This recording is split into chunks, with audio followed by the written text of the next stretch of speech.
experts at Optima Tax Relief. Call 800-285-4955. Question for you. Okay. Good morning on the zoo, Rob Kelly. We're in new weather. May sell you more capacity than you really need.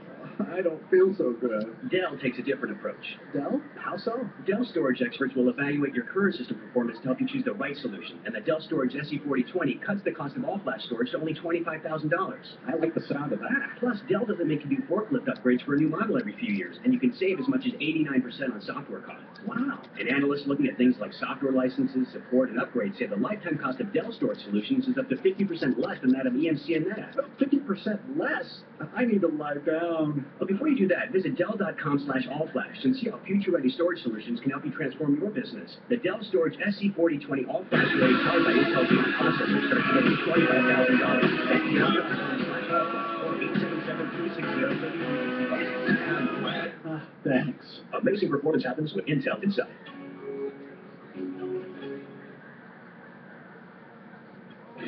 The radio home for CBS News in New York. From drought to flood, a study on climate predicts WCBS 880. WCBS News Time 10:52. New York City's pothole problem is costing the city big time. WCBS reporter Marla Diamond elaborates. David Gruber of Greenwich Village says his neighborhood is riddled with them. It's a pothole here, pothole there. Look over here behind you. It's full of potholes. Look at this. It's full of potholes. It's been here for a long time. Both he and his wife ended up in the ER this past winter. He's hoping the comptroller's data-driven approach to filling them helps.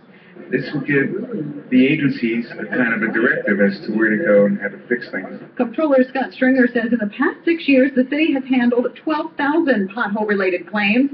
The DOT says they filled 370,000 this year and are spending over $1 billion to resurface roads. In Greenwich Village, Marla Diamond, WCBS News Radio 880. WCBS News Time 10:53. Your arguments to support Good morning on YouTube. With CBS on Education, I'm Dr. Steve Cusin. We're in the middle of a heated debate over whether high schools should rank juniors and seniors. So far, 2 arguments in favor, 4 more today. Number 3. First day, Iowa State Fair. Admissions, scholarships, and tuition waivers. Live in a spreaker remote. 10% out of the class. High schools which don't rank take their students out of the game. 4th, maintaining ranking class provides a strong motivation to students to work hard and get good grades. It's an ultimate reward for superior achievement. 5th, ranking provides the most objective way to pick the valedictorian and salutatorian. 6th and finally, there's a compromise position, the Latin honor system. Students are placed in one of 3 board categories based on rank: cum laude, magna cum laude, and summa cum laude. 6 convincing arguments in support of ranking. Starting next time, 8 powerful reasons why ranking class should be abolished. The News Radio 880, I'm Dr. Steve Cusin. WCBS News Time 10:54. Business coming up. Are you struggling to make even a minimum? Consolidated Credit can work with your creditors to lower your...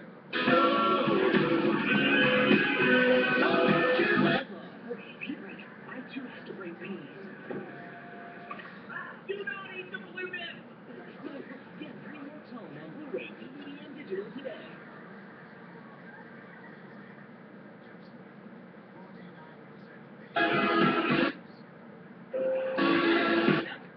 I've been listening since I'm a little kid. I wake up to this station. I can just get informed right before I get into work. Information news that's concise just gets me going in the morning. Listen tomorrow morning to get the latest news on WCBS. WCBS News Time 10:55 as we take a look at business on WCBS.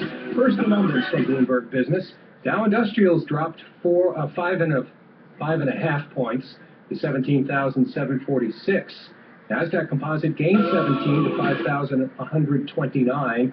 The S&P 500 was up a fraction to 2109.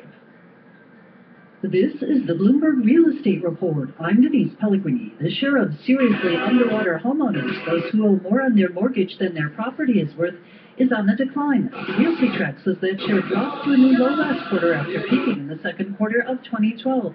But Darren Bloomquist, Vice President at Realty Track, says don't expect... Good morning on the zoo, Rob Kelly with you. We'll be here till 10 at Iowa State Fair Day 1. Angeles, New York, Pittsburgh, and San Diego homeowners are faring the best. And that's your Bloomberg Real Estate Report. I'm Denise Pellegrini. Business News 25 and 55 past every hour right here on WCBS News Radio. We have traffic and weather together coming up next, then top story. Thanks for listening. We'll be back shortly.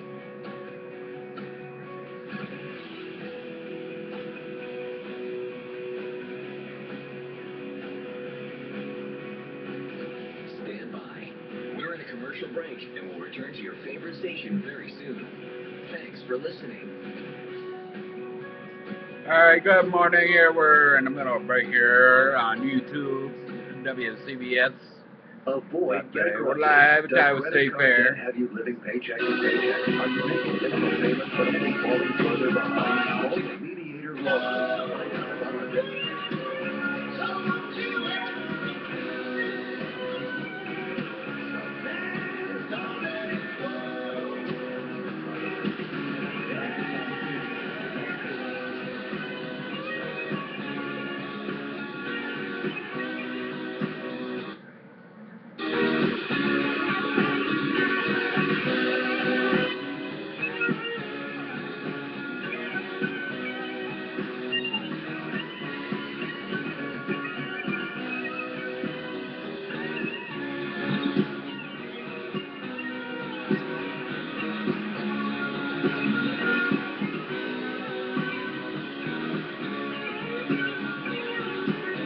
Rob Kelley in the zoo, checking in at 25 past the hour, first day of the Iowa State Fair. WCBS News Time, 10:58, traffic and weather together on the 8th Street Bridge.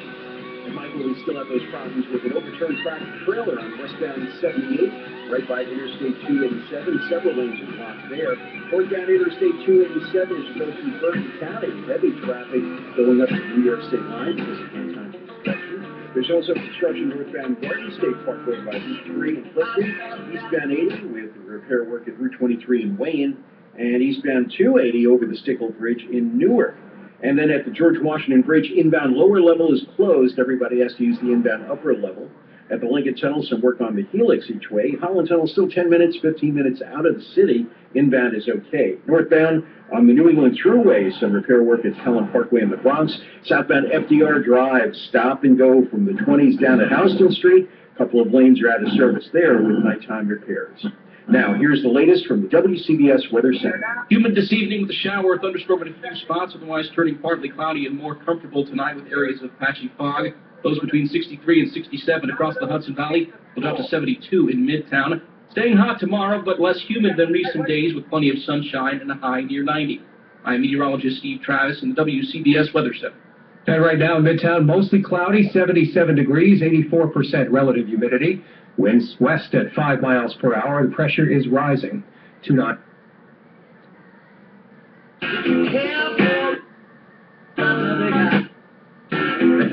News, traffic, and weather for New York, New Jersey, and Connecticut. We are News Radio, WCBS, New York. Thursday, July 30th, I'm Michael Schoen. Here's the latest from the WCBS newsroom. 2 people are dead as the Legionnaire's disease outbreak in the Bronx approaches 50 cases. An MTA train operator is charged in the hit-and-run death of a Queens jeweler. Murder charges against an 18-year-old Brooklyn woman found with a dead newborn while being suspected of shoplifting at a Manhattan Victoria's Secret 2 years ago. Former University of Cincinnati police officer Ray Tenzing is released on $1 million bond after pleading not guilty to charges he murdered an unarmed black motorist during a traffic stop. Sports, Yanks in Texas 6-6 in the 8th. Mets endured 2 rain delays and an 8-7 loss to San Diego. WCBS News Time, 11 o'clock. CBS News, I'm Bill Whitney. And I'm Rob Kelley. Morning Zoo, good morning. We're live at Iowa State Fair. First day of it, and our spreaker remote. KFBK reports. Californians have reduced their water use by 27% in June, beating the state-mandated mark during a crucial first month of summer. State Water Resources Control Board Chair Felicia Marcus hesitated when it came to celebrating. It's not just that we're in the drought. We are in the drought of our lives. The results followed a strong May in which Californians reduced consumption by 29%. In contrast, conservation hit just 14% in April and 4% in March. These new June figures show the new motto, Go Golden Brown, seen on lawns across the state is working. Caitlin Lewis for CBS News, Sacramento. Authorities in Portland, Oregon have ended a protest that delayed the departure of a ship needed by Royal Dutch Shell to start drilling for oil in the Arctic. 13 members of Greenpeace had rappelled from a bridge over the Willamette River to block the ship's path. Fire Department spokesman Rich Tyler says they've all been removed. The way we were able to assist the protesters getting off the bridge was to set up our own rope system that crossed the bridge, hence the reason why we needed the bridge shut down. The ship, an icebreaker carrying emergency equipment, is now on its way. Shell isn't allowed to start drilling until it arrives, and drilling can only continue until October when the sea ice starts to form. The Holmes trial has entered a new phase. I'm Lee Frank in Centennial, Colorado. Jurors have begun deliberating mitigating factors in the possible death penalty trial of movie theater killer of 12, James Holmes. His lawyer says mental illness caused the heartbreaking tragedy and that the appropriate punishment is life in prison. The prosecutor seeking the death penalty argued Holmes had the capacity to make decisions. After a few hours, the jurors went home. They'll return on Monday. In Cincinnati, the fired campus cop charged with murdering an unarmed motorist during a traffic stop pleaded not guilty at his arraignment today. Within hours, correspondent Dean Reynolds reports he was out of jail. Ray Tenzing, former police officer for the University of Cincinnati Police Force, posted bond late this evening around 6:35 Eastern Time and was released from the Hamilton County Justice Center. It was $1 million bond, and he had to post 10% or $100,000. 2 university police officers who were at the scene of the shooting and corroborated Tenzing's version of events have been placed on administrative leave. We don't know yet if investigators have a physical link to the missing Malaysian Airlines plane. Correspondent Jeff Begase is following the story. The debris that was found off the eastern coast of Africa, it belongs to a Boeing 777. The next step is figuring out, well, does this piece belong to MH370 that has been missing for about 17 months? The Dow slipped 5 points today, closing at 17,745. The Nasdaq gained 17.